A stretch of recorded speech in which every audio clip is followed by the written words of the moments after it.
Hello বন্ধুরা, good morning. Riyanka blogs অনেক অনেক ওয়েলকাম আর ভালোবাসা জানাই।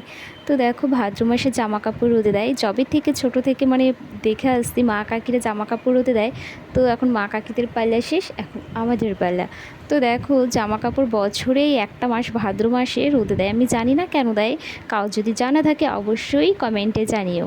তো আমি যেটা জানি সেটাই বলছি, যে সারা বছর তো আলমারিতেই থাকে, বছরেই একটা মাস ভাদ্র মাসে রোদ ওঠে তো খুব, আর সারা বছরই আলমারিতে থাকে শাড়িগুলো, একটু গন্ধ হয়ে যায়, গন্ধটা কাটানোর জন্যই রোদে দেওয়া। তো আমার ব্লগসটা তোমাদের কীরকম লাগলো? ভালো লাগলে লাইক কমেন্ট শেয়ার করো, আর তাড়াতাড়ি গিয়ে আমার চ্যানেলে গিয়ে ফলো করে দিও। রোদ দেখে আর নিজেকে সামলাতে পারলাম না, তাই আলমারি থেকে সব শাড়িগুলো এনে রোদে দিয়ে দিলাম। তার কিছুক্ষণ পরে শাড়িগুলো রোদও পেয়েছিল, কিছুক্ষণ পরে নামলো ঝিরিঝিরি বৃষ্টি, আর শাড়িগুলো অত একটা ভিজতে পারিনি। তো যাই হোক, এনে রেখেছি, পরে ভাঁজ করে রেখেছি। তো টাটা, বাই বাই।